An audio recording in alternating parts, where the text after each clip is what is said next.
everyone, we are back for the second half of the Sound Recordings chapter. But as I always say, sometimes when there's news items, got to go right to it. Number one, I saw the Monday ratings, television ratings for the networks. That, of course, is ABC, NBC, CBS, and Fox. A couple of new shows have come out. La Brea, this new show on NBC, seems to be doing very well. But again, it's only getting like 6.5 million people watching. But I looked at Monday night's ratings, and I don't think any show got over 6 million people.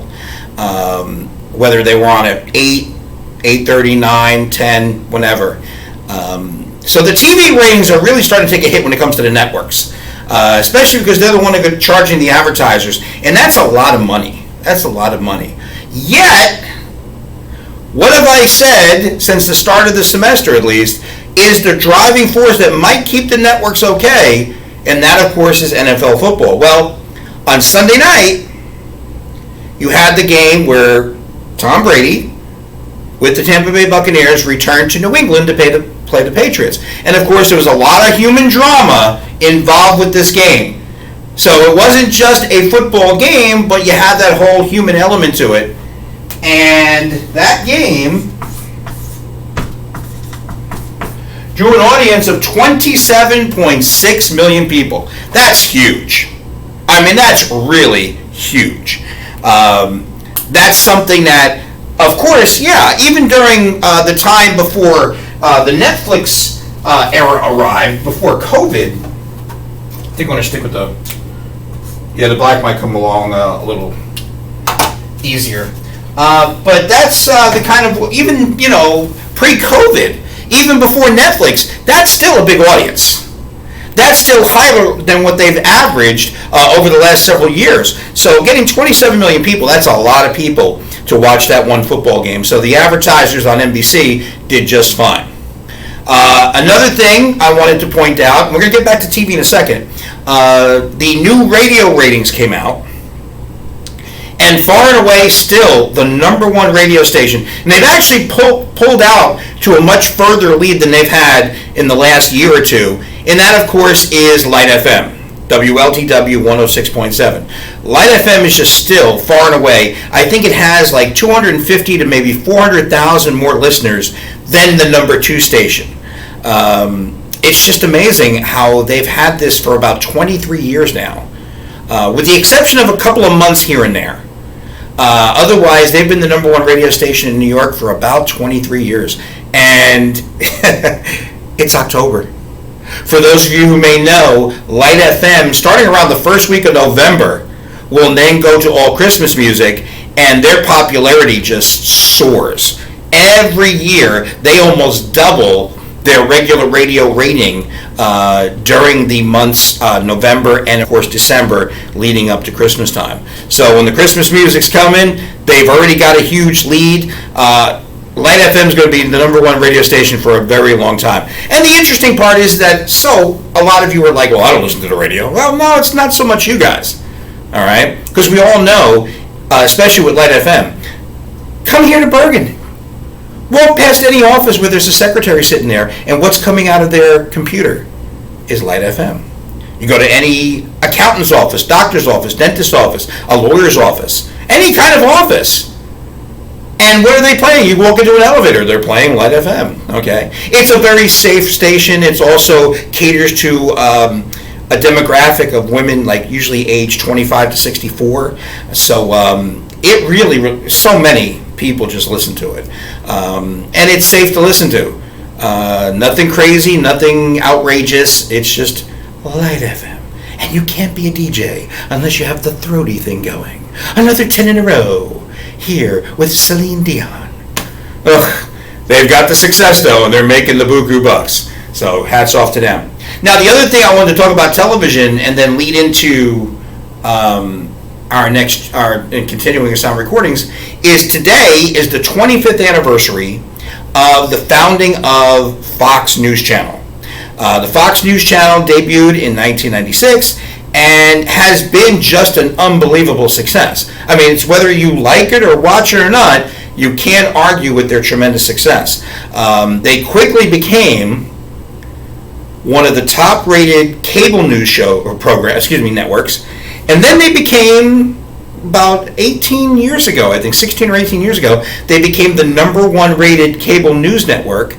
And then for a long time now, I think for the last 5 or 6 years, they've been the number one rated cable network, period. Not just cable news, they're the number one rated cable network, period. Now, for the longest time, the number one cable network was the USA Network. And the funny thing is that when it came to cable, they didn't have the highest rated show. Because about 6 years ago, the highest rated show on cable was, I think it was third and fourth season of The Walking Dead on AMC. The problem is that when you look at a week worth of programming, The Walking Dead on Sunday night would get like 16 million viewers. But then the rest of the week, it's old movies that your grandparents are watching, old black and white, or your great-grandparents. American movie classics, that's the name of the channel. That was a great success story too. We're going to talk about that in the TV chapter. But because they hardly get any audience the rest of the week, except for a bunch of old people watching black and whites, the AMC could never be the number one rated cable channel, even though they had the highest rated show on cable every week with The Walking Dead, especially during the third and fourth season. Just like 16, 17 million people every Sunday night watching those zombies. So now the Fox News Channel is the number one rated cable, and of course they're blowing away the competition. But remember, what preceded? What was the reason that we had a Fox News Channel? How did the Fox News Channel come? Let's go back to what I talked about in Chapter 1 in 1994. When the president of News Corp, which is the parent company of Fox, went ahead and got the NFL package. And remember, they got all those NFC teams, National Football Conference teams, in the top markets in the country. And as Rupert Murdoch, the president of News Corp, as he owned the Fox TV network, and he got all this money in revenue, ad revenue, from the NFL games, he was able then to start the Fox News Channel. And then, of course, on Fox, remember, Fox in 2001 debuted a show called American Idol, which then would be the number one TV show for the next 7 years, even more revenue. So, and plus, I forgot to talk about this, is that on Sunday, during the afternoon, between 4 and 7 p.m., the Fox network across the country, whether it was I think the Cowboys played in the afternoon, and that was one of the network games, or the Packers or something like that. There were about 24 million people watching the Fox network between 4 and 7 p.m. on Sunday afternoon. So that NFL is something that might just keep these networks afloat. All right, so let's continue talking about sound recording. So after World War II, a guy by the name of Peter Goldmark, okay, he's the one that founded the LP.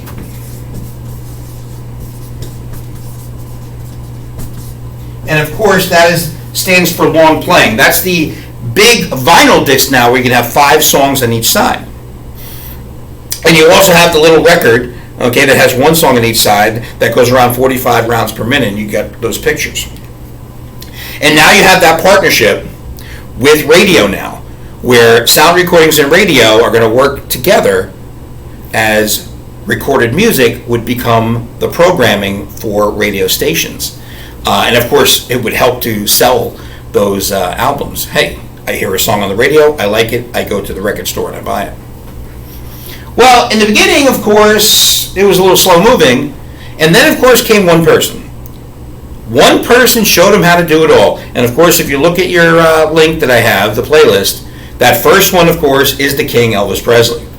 And Elvis Presley debuted in 1954, and by 1956, he was the king. He was selling albums and records by the millions, by the tens of millions. Okay? As a matter of fact, it was interesting because he had a different sound, this new rock and roll sound, or rockabilly sound.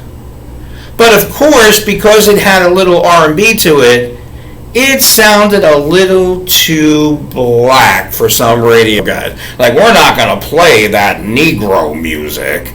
Well, it doesn't matter what generation it is, okay? The more you tell young people they can't have something, the more they want it. And what some of these radio DJs around the country who weren't going to play Elvis music because they said his music was too black sounding, well, they only just really pushed his popularity. And of course, he became the king of rock and roll. Now, what that also did, as he just shoots out the gate and is selling millions upon millions of records, it opens up the gates for a lot of people, like the second video you have. Now you have one of the greatest guitarists of all time, and also one of the great rock and roll artists of all time, Chuck Berry.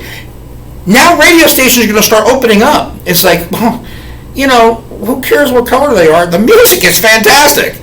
So Chuck Berry, he comes through in the late 1950s with some of his, and he very much a great influence on future rock and roll artists and other music artists, not just rock and roll. But Chuck Berry, he's selling millions of records.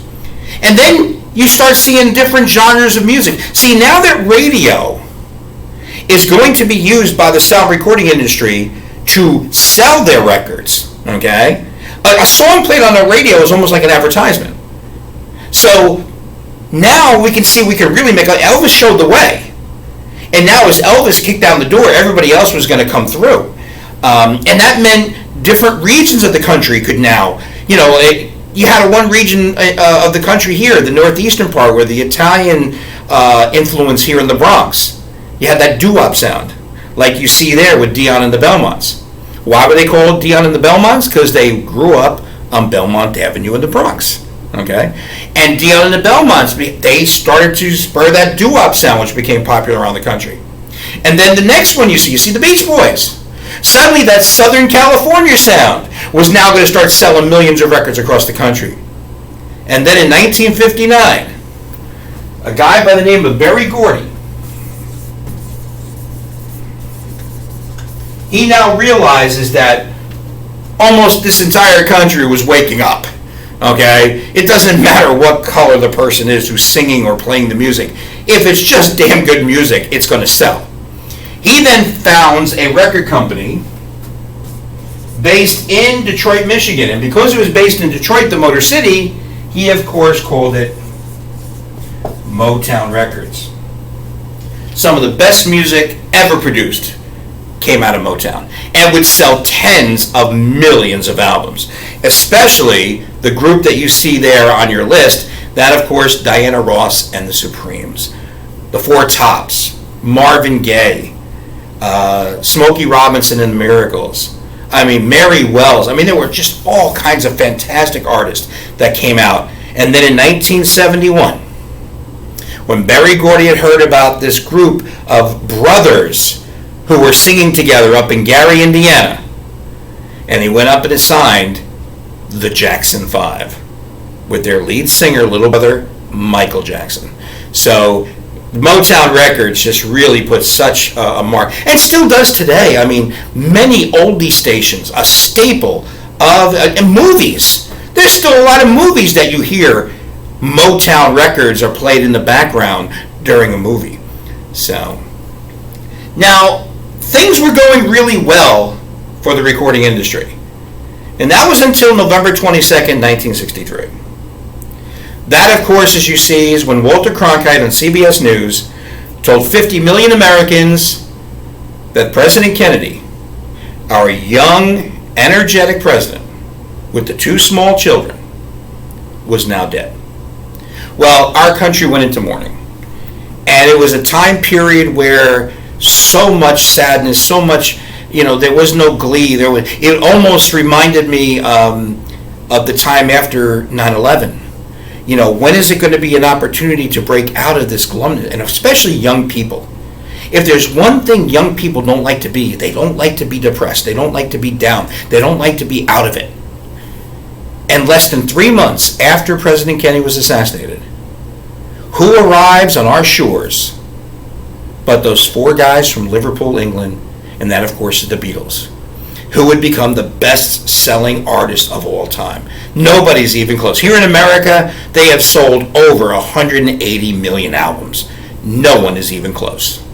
All right, and they have just become so popular, immensely popular. As you can see in the clip that I provided for you, that is actually the first ever music concert held in a stadium. And that, of course, Shea Stadium, where the Mets used to play out in Flushing, Queens. That was in 1965 they had that concert. And I wanted to show you that because I wanted to show you how they just took over the music world. And what's more, we're able to adapt. They could go from being bubblegum pop to psychedelic, okay, to just mainstream. Actually, they are still credited by many, including myself, as having recorded the first ever heavy metal song. And that, of course, being Helter Skelter. And to this day, again, the best-selling album. I'll give you a great example of how still popular they are today. James Corden. Some of you may know the name, you may not. He hosts on CBS after the Late Show with Colbert. That goes from 11:30 to 12:35. Then at 12:35 comes James Corden's show. So he doesn't even come on till after midnight. So it's very rare that James Corden will get 1 million viewers in an evening because he's on so late. And a lot of people really don't know him. But you may know him from some of his social media clips because he started doing something on the show that most people have never seen on his show, but they have seen on video, whether on YouTube or through other social media outlets. And that, of course, is his segment called Carpool Karaoke. And he'll just be in a car. He'll be talking to somebody on a cell phone. Yeah, I'll come pick you up. And all of a sudden, who gets in his car but Madonna? Or the one from No Doubt. I can't remember the lead singer who used to be the lead singer for No Doubt. She's now married to the country guy.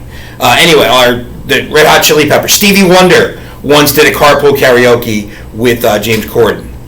But the single most watched. Now again, there may have been 1 million people who saw it when it aired on CBS one evening at like 12:35, 1 o'clock in the morning.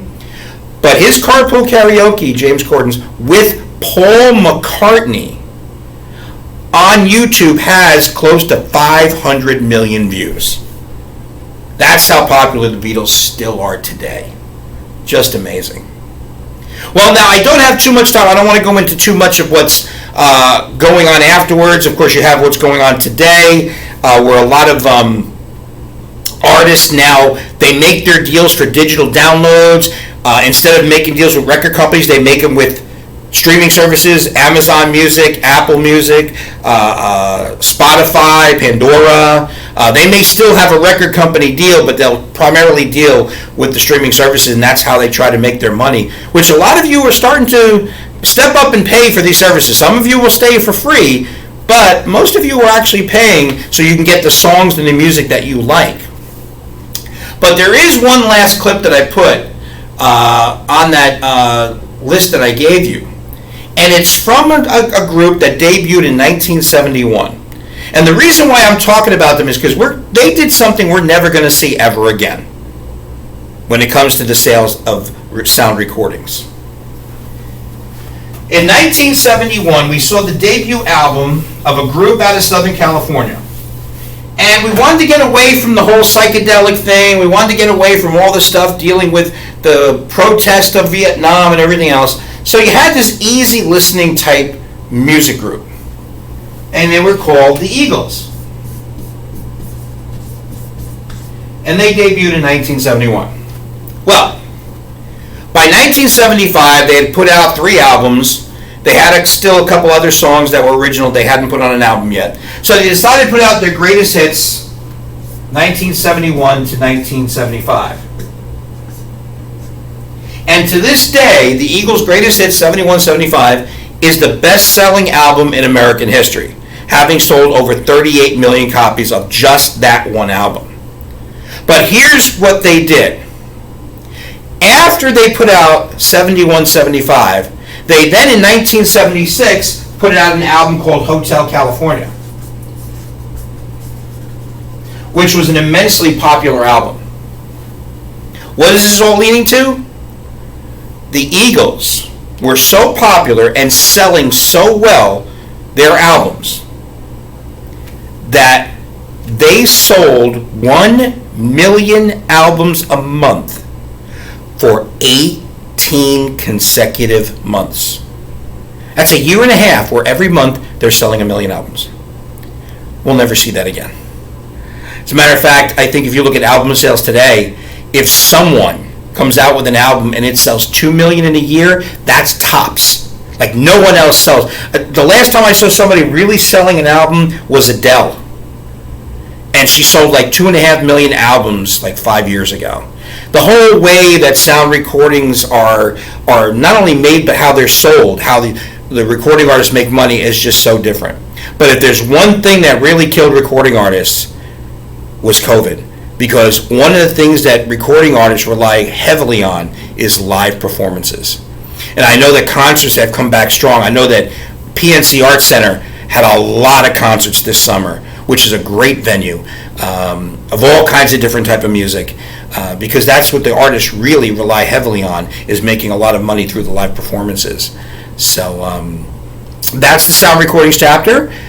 By the way, you probably saw this. I'm going to surprise you. There is no quiz, but I hope you learned a lot today. I'm going to get back those newspaper quizzes to those who haven't gotten it yet. And starting on Monday, we're going to be talking about the next chapter, which is radio. All right, you guys.